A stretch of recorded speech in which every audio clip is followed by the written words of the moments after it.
Tomboklahy sy tompoko vavy ankasitrahana ny mbola fanjohinao ny fahitalavitra MBS amin'izao fotoagna izao matinaly ny robia faharoa amby roapolo ny volana May taona 2022 tonga soa ato amin'ny fotoagna ny vaovao ary manasanao ampanajana ny tenanay anaraka izany hatramin'ny farany. Tahaka ny mazatra moa dia ny ako ny fampelezan-kevitra no andesitsika manomboka ny fotoagna.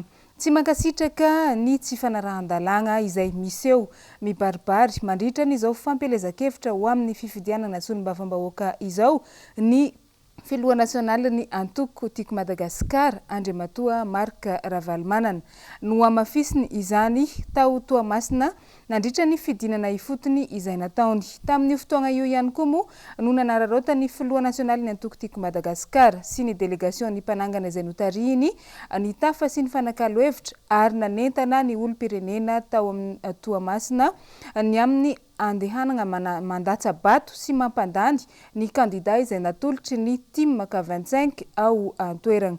Ny akony izay tateriny Germain Nomenjanahary eo amin'ny sariny Manora Andriamalala. Ny tety fokotany maromaro tao Toamasina ny filohan'ny antoko tiako Madagasikara sy ny K25 Andriamatoa Marka Ravalomanana niaraka tamin'ny kandida solombavam-bahoaka Jean-Claude Roger Rakotonirina izay mitondra ny laharana voalohany ao anatin'ny bileta tokana. Nanamafy ny mazava-dehibe ny tokony ifitianana ireo kandida atolotry ny antoko team K25 Andriamatoa Marka Ravalomanana ary nanome toky fa ny fitsinjovana ny tombotsoan'ny vahoaka malagasy no laharam-pahamehana. Etsy ankilany dia manohitra ny tsy fanarahan-dalàna miseho lany ao anatin'ny fampelezan-kevitra ny filohan'ny antoko tiako Madagasikara Andriamatoa Marka Ravalomanana satria miseho lany hatrany izany fanitsakitsahana ny lalàna velona izany avy amin'ny antoko eo amin'ny fitondrana. Tsy manana mpanohitra matanjaka isika tsy tafapetaka tamin'ity firenena ity zany hoe demokrasia zany. Aza velanga ty efa voalaza lalam-panorena hoe tsy azo atao manao propaganda mafiloam-pirenena ao vao misy solatsolana ireny debatn'olo ireny. Tsy maintsy aseho za tsy hanohatra be fahatany fotsiny fa hanohatra ho amin'ny tsy fanarahan-dalàna amin'ny tsy fanajana lalam-panorenana. Ho an'ny Toamasina manokana dia resy lahatra amin'ny kandida atolotry ny antoko team K25 fa ireo kandida avy amin'ny antoko ireo ihany no afaka hitondra fanovana eny anivony anteny meram-pirenena. Amin'ny fahafito amby roapolo ny volana May ho avy izao fidio ny kandida avy amin'ny antoko team K25.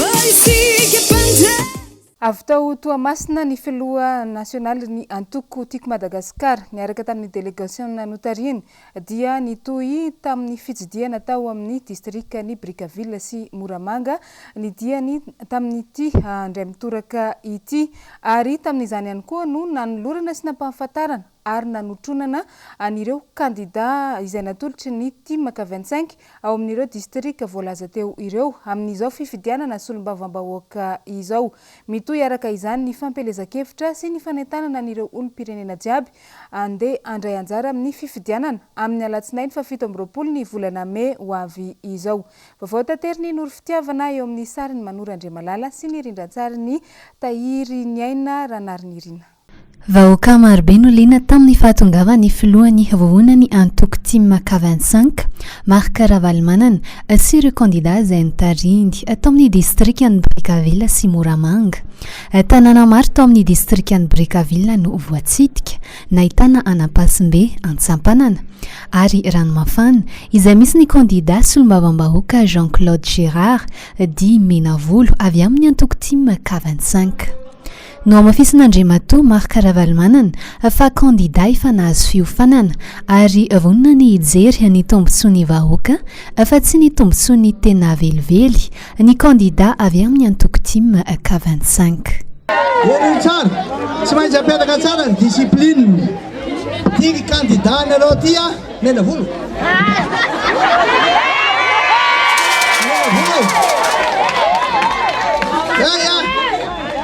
Claude Gérard Menavolo nanany. Numéro 6. Tena zay vao nisy ohatr'izay teto. Sady manao izy azo atao mihitsy izy ampandrosoana ty tanàna ty. Fidio Claude Menavolo amin'ny latsinainy ho avy zao. Fa io afaka hiasa iaraka aminahy, iaraka aminareo. io tsy jery ny tombotsoany fa jery ny tombotsoany vahoaka io fa fantatra nandritrany tamin'ny taona roso roa arivo niaraka taminy keo fa be ny tanàna io itsankilany nambarany candidat solombavambahoaka ny distrika ny Brickaville Jean-Claude Gérard fa efa nasodrano avy amin'ny filohany vovonany antoko Tim 25 Marc Ravalmanana ny tenany ary efa nazo ny traikefa sy ny fiofanana hoentina anasaovana ny vahoaka no antitra anteriny ihany koa fa hafa ihany ny candidat mirotsaka amin'ny anarany antoko numéro 6 telo kavelin'Andriamanitra Zagnary entrany diplôminy numéro 6 Claude Gérard à la semaine 27 mai ataovy ny adidy sy ny safidy numéro 6 fandesaina mihezinezina matoky anao zay président fandesaina anatsika anatin'ny district ny Brickaville valo mianada mianaka zay eo tombony any de Claude Gérard Michel efa be ny tanàna nandritry ny fito taona sy tapany ampahany voalohany tamin'ny marika Ravalmanana manaraka tsara ny toromarika ny antoko ary torina fampandrosoana raha mahazo ny antsasa manilany fotsiny dia manana anjara briky tsika anatin'ny fampanovanana ny Madagasikara tsy ny distrika ny Brickaville ihany moa no nisitraka ny fitsidiana no tariny filohany vovona ny antoko Tim 25 Marc Ravalmanana sy ireo délégationna izay tariny fa ny distrika ny Moramanga ny distrika ny Moramanga ahitana ny tanànany Marvolavo Beforona Andasibe fa lery ireo vahoaka tao antoerana tamin'ny fandalovana Andriamatoa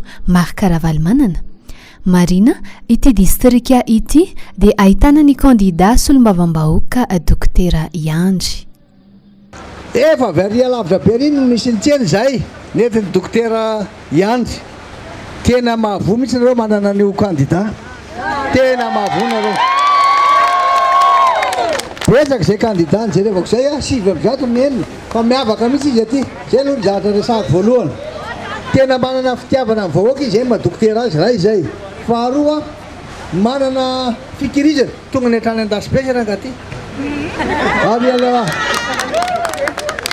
dia mahay mandresy lahatra koa izy zay dia zay ny tiako resana aminareo androany hoe miafatra zany dia hoe fidio izy amin'ny alatsinainy ho avy zao amin'ny 27 mai fa la zao dao no namandrefa hoe tsy ahita candidat ohatran'ny itsontsika hoe marina sady manana fitiavana candidat vonina ny hijery ny tombontsoan'ny vahoaka ny Moramanga ary hijery ny lalàna mahasoan'ny vahoaka rehefa tonga eny amin'ny anteny miram-pirenena ny Dokotera Iandry nanome tananareo foana nandritra zay folo taona zay mba tonga ny amin'ny latsinainy ray andro fotsiny mba hanomezanareo tanana takan'le folo taona fidioly larina fahasivy miaraka amin'ny antoko Tim Dokotera Iandry hanome tananareo hoe amin'io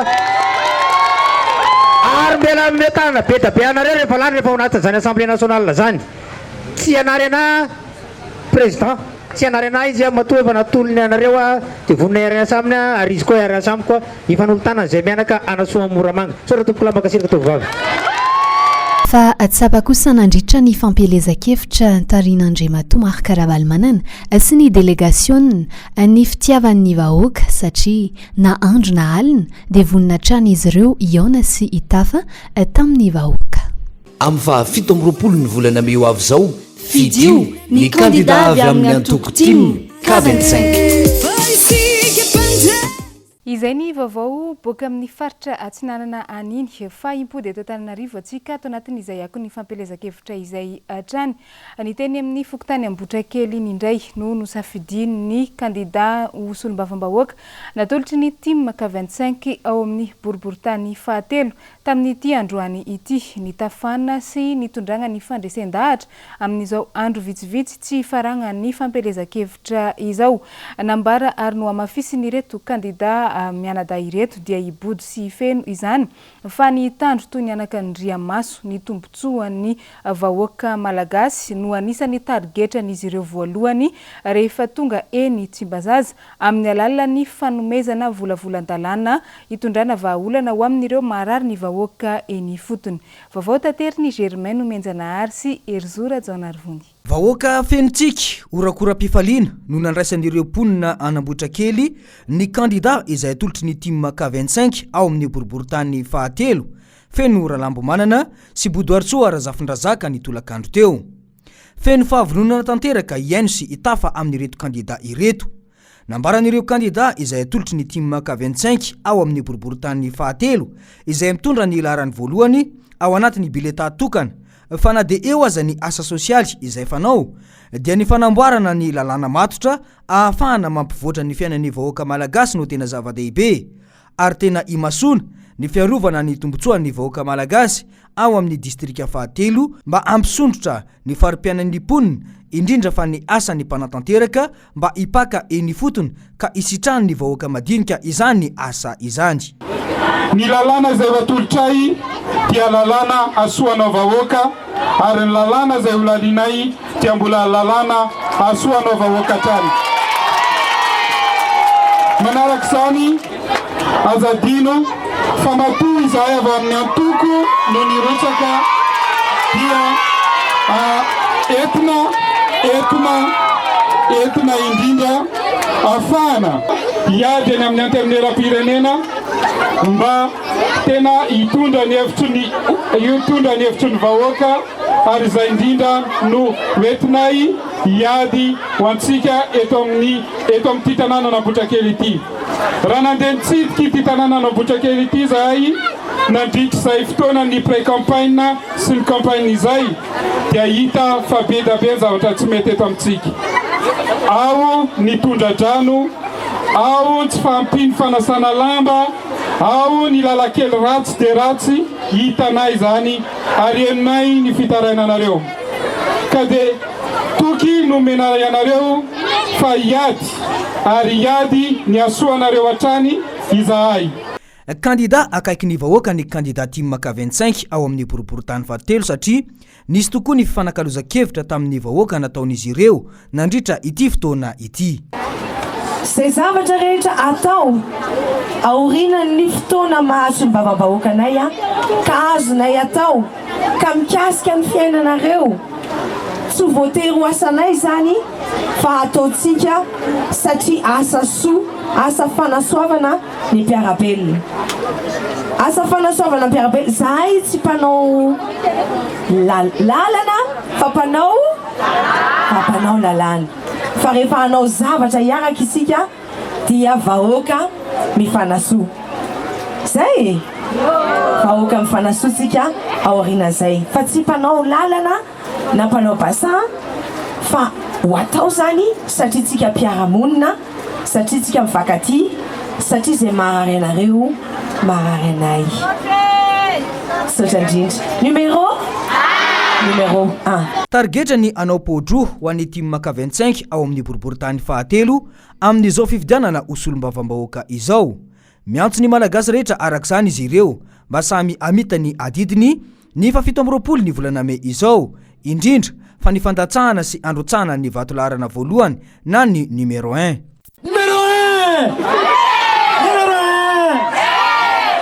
Zao de afalina tompotratra ny anay eto Namboatrakely satria tsy nataonareo mianadahy tompotra amin'io ka noho izany voniny izahay avaintsika andatsabato ho an'ny numéro 1. Zay tompo de fisaorana lehibe de lehibe atolotra ho anareo mianadahy paojoa io. Amin'ny 17 ny volana Mey avy zao fidio ny kandida avy amin'ny antoko team K25. Fa amin'izao andro vitsy mialohany anatanterahana ny fifidianana izao dia efa vonina avokoa ary efa manana ny délégué any avokoa ireo bureau mpifidianana jiaby ao anatin'ny boriboritany voalohany raha hoan'ny kandida natolotry ny team K25 ao amin'izany boriboritany izany no resahana. Vonina tanteraka izy ireo hanaramaso ny fifidianana sy hanaramaso ihany koa ny mety ho lesoka sy ny fizotrana izany fifidianana ho tanterahana amin'ny alatsinainy 17 ny volana Mey avy izao izany. Efa nahazo ny fiofanana jiaby makasika an'izay ihany koa ireto délégué ny bureau mpifidianana ho an'ny boriboritany voalohany avy amin'ny kandida maître Yantra ireto. Horatsika ny fanampanazavana tateriny Jessica Miray. rakotra délégué tanteraka ireo birao mpifidianana rehetra ho an'ny lisitra laharana voalohany eto amin'ny boriboritany voalohany. Porofo izay fa tsy anaiky izay fikasana anodikodonana indray ny safidim-bahoaka ireto kandidatima ireto.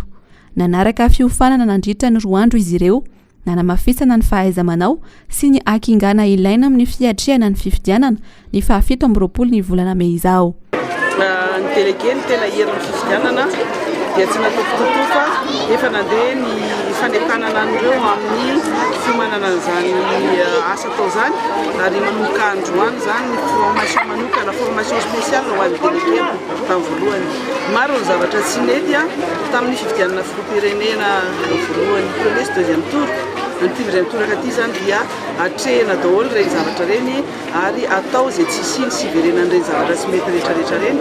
Dia ny délégué zany no formena tena hoenjana be ny formation ny délégué sy fanaraha-maso ny fifidianana manomboka amin'ny 27 mai zao.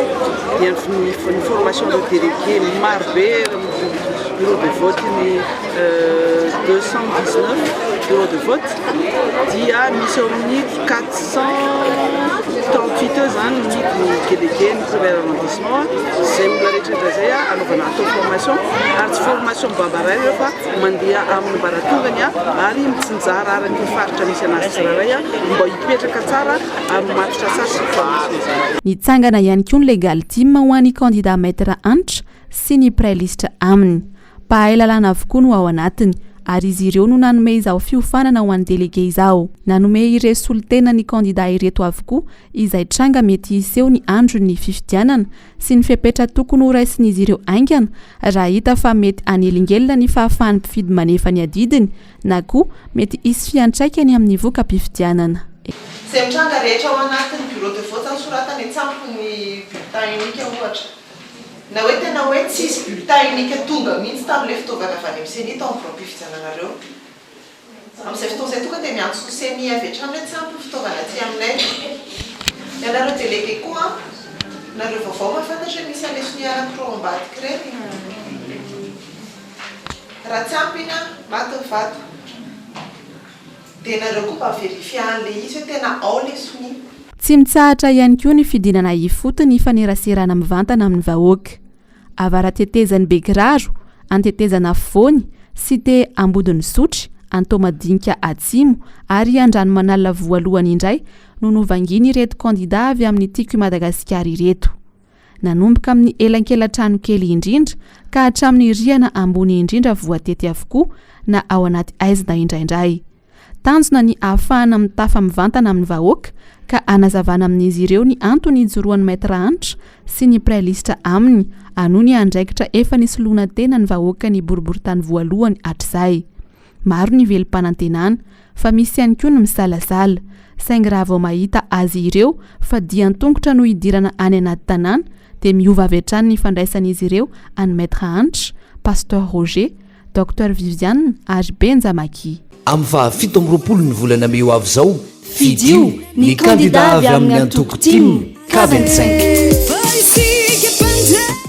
Ho an'ny teny amin'ny boriboritany fahaefatra kosa indray dia mitohy ny fidinana ifotony fitsidiana n'ireo fokontany ao anatin'izany boriboritany fahaefatra izany ho an'ny candidat ny team K25 ho solombavam-bahoaka ao antoerana ka ny teny amin'ny faritra Tsimbazaza sy ny manodidina iny no nanaovana n'izany tamin'ity androany ity.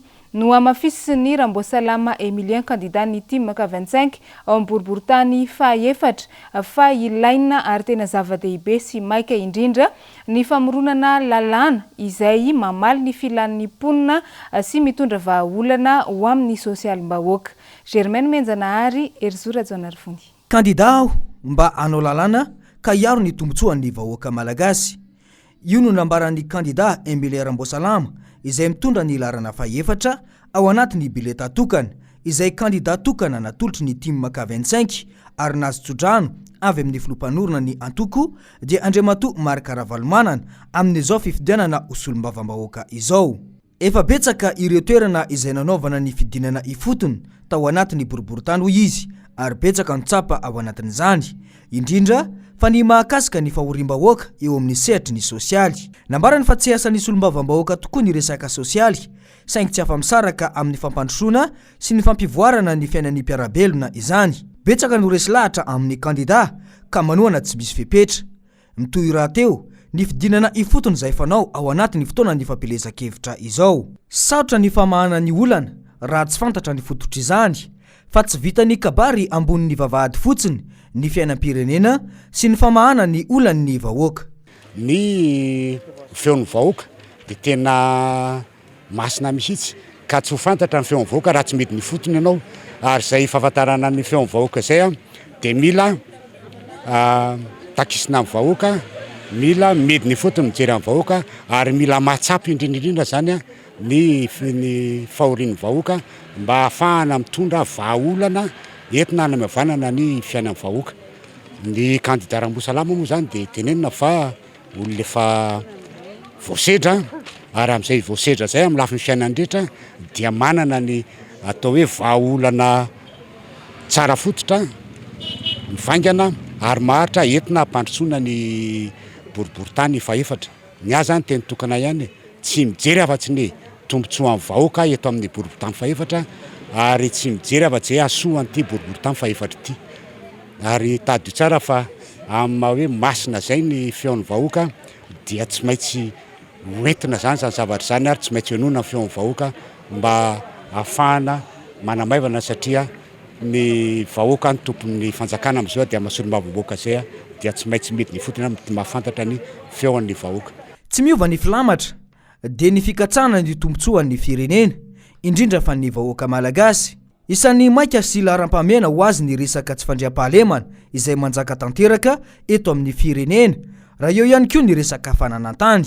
Ankoatr'izay, ny zaza sy ny vehivavy no mafisiny fa tokony isy ny lalàna matotra eto Madagasikara momba ireo ka mba ampivoarana ny fiainan'ny tsirairay. Sady manao lalàna ny solombavam-boaka izahay zany entina hanatsarana sy hanasoavana ny tanàna ary hampandrosoana ny tanàna, entina hitadiavana ny tombotsoa amin'ny vahoaka. Fa tsy manakana kosa zany amin'ny maha-olona limpandrosoana, limpivoarana, ary olona fiarahamonina ny kandida Rambosalama Mbs sy ny rôlista miaraka aminy dia tsy maintsy manao asa sosialy, satria tsy azo atao mijery fotsiny ny olana ny fahorian'ny vahoaka amin'ny resaka lalakely, amin'ny resaka fampidirana ny rano, amin'ny resaka tsy fandriam-pahalemana, amin'ny resaka momba ny ara-pahasalamana. Tsy maintsy jerena zany zany rehetrarehetra zany.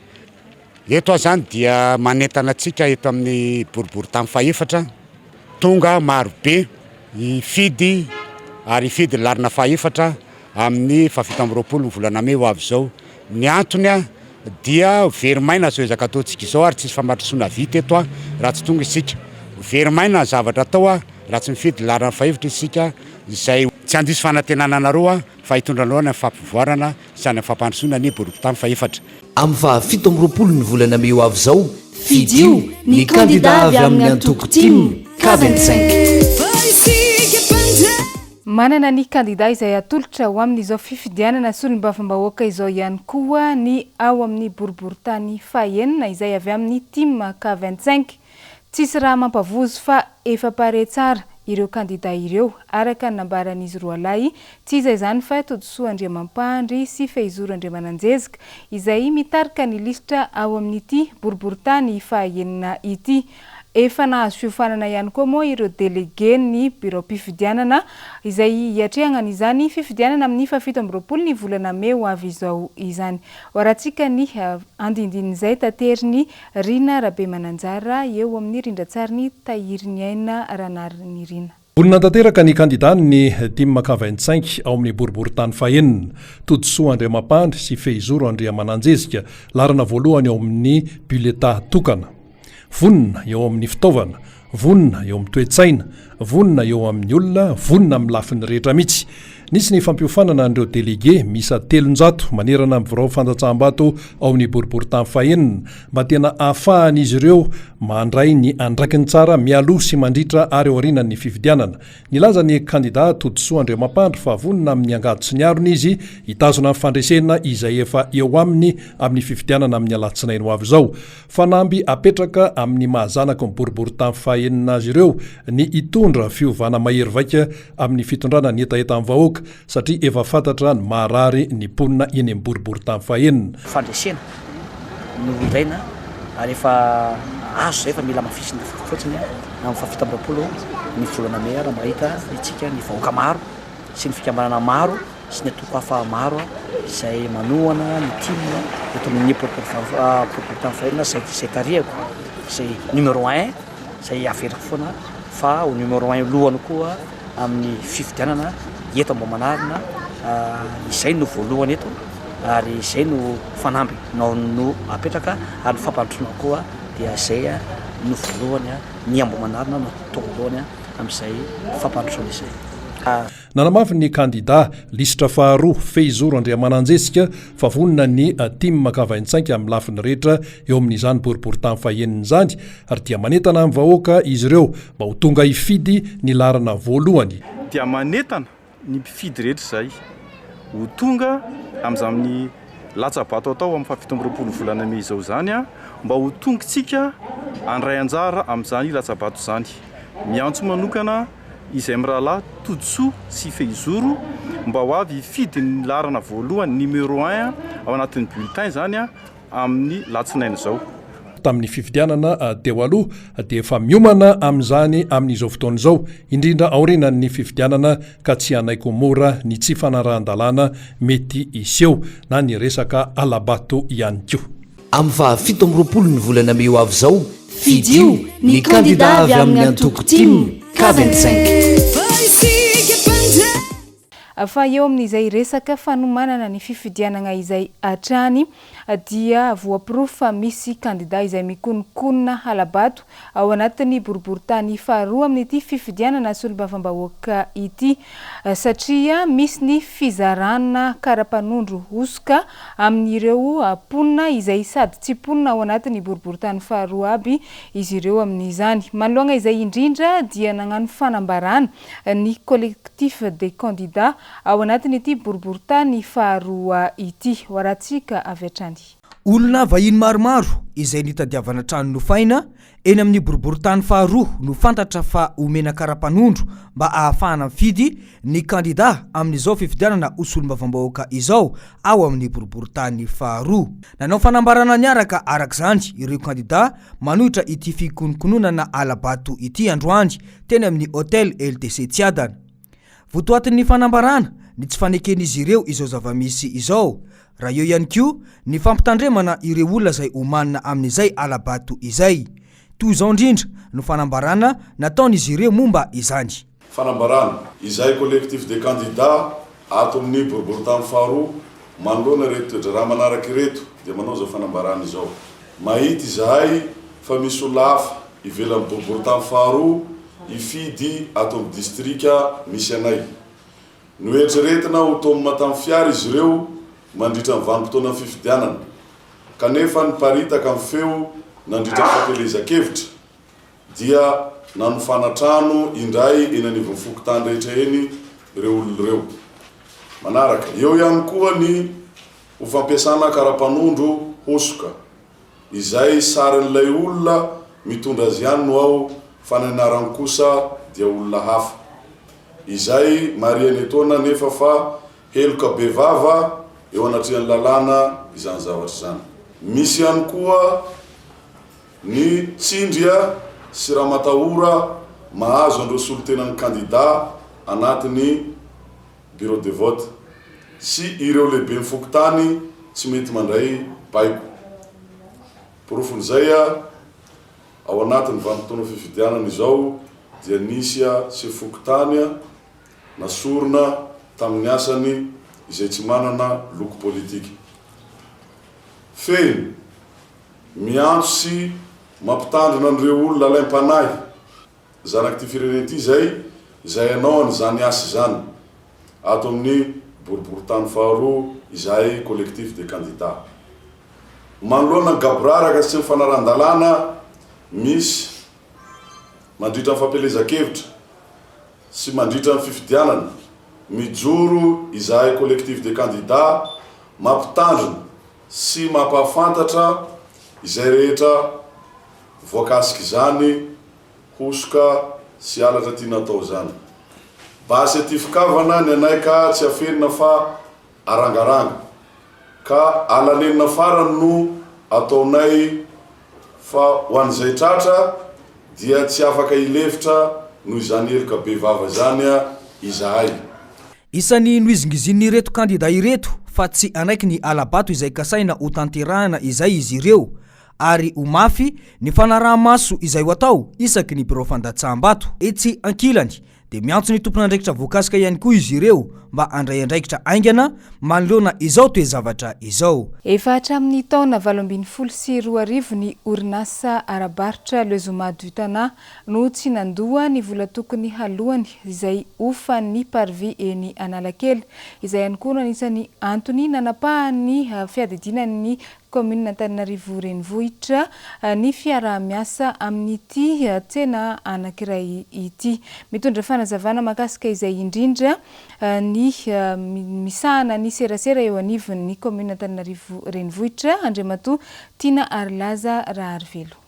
Raha marina tokoa dia tamin'ny taona rehetrarehetra 2024 mandrak'androany nampiasa anio parvia ny hôtel de ville foana zany ny Zoma du Tana isam-bolana tsindriko izay isam-bolana ary manahirana amin'le fotoana iresantsika izao zany tsy nandovolo ireo olona ireo hatramin'izay fotoana izay tsy nandovolo dia nanao zahay relance vita ny relance dia nangataka izy délai de grâce nangataka fotoana izy zany hoe aleony izahay mba tsy andoha tao anatin'izay izy akoatra ny fampiasana ny parvie efa nisy fotoana izy nampiasa ny avenue de l'indépendance ary manontolo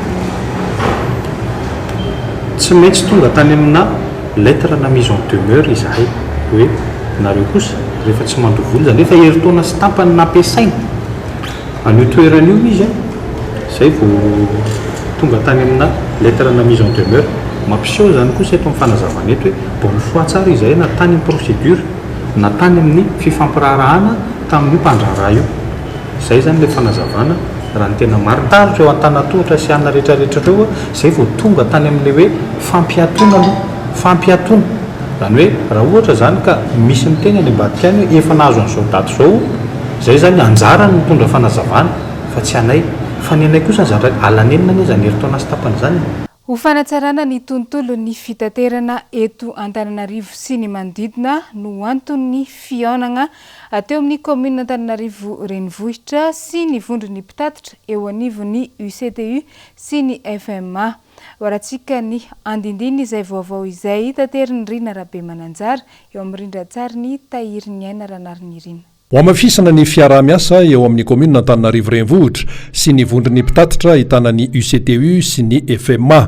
Teo anivon'ny fivorian'izy ireo no nilazana fa tokony hanao contre-visite eny Antsakaviro avokoa ireo fiara fitaterana taxi Betsiakanavaka eto an-drenivohitra isaky ny efa-bolana izany hoe intelo isa-taona.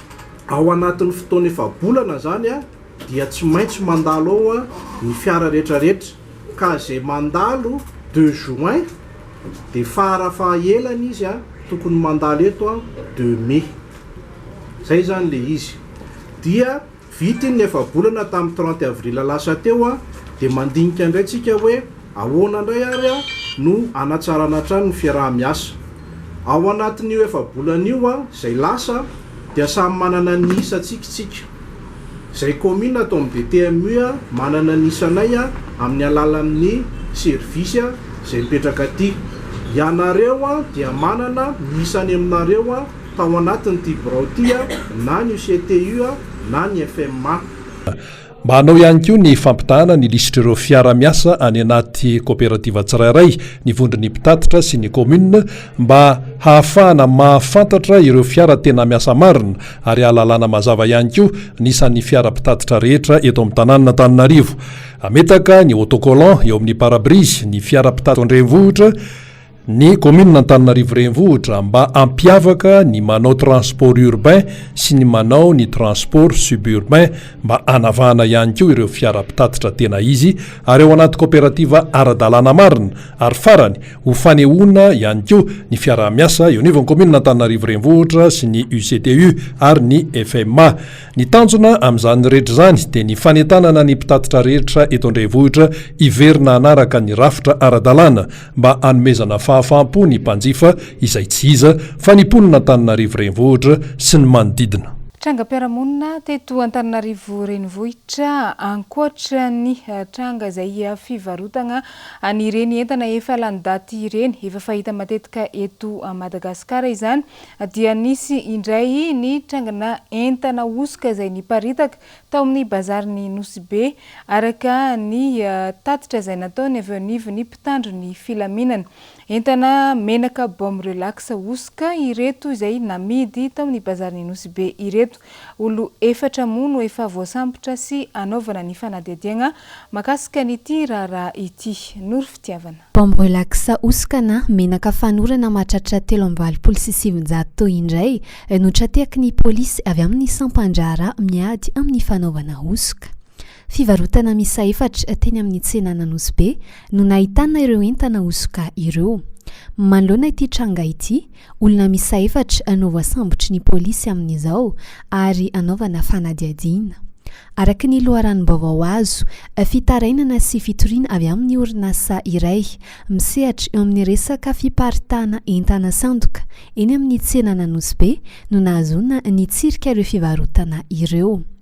Tamin'ny fitsiriana nataon'ny polisy indrindra avy amin'ny sampandrara miady amin'ny fanaovana osika no natrateaka ny olona misa efatra voatonotona tamin'ny tirara ity teo koa ny entana baume relax misa 3,700.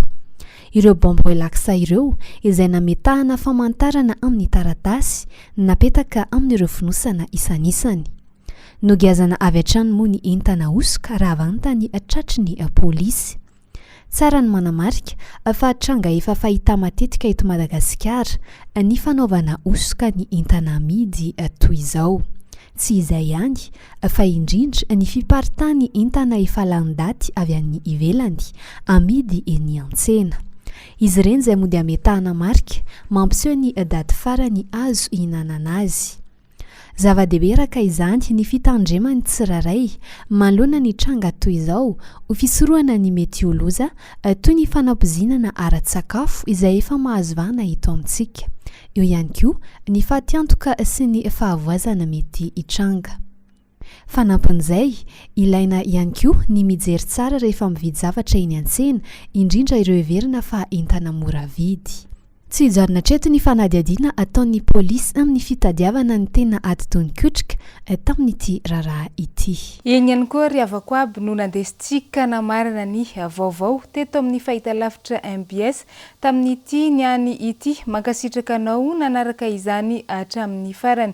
Fisaorana bevata ihany koa natolotra n'ireo ekipa jiaby izay niaraka ny sala nanatotosany ireny vaovao jiaby natolotra teto ireny. Mametraka ny veloma mandrapitafa amintsika jiaby koa ny tenako amin'ny amaray matinaly koa. Veloma tompoko.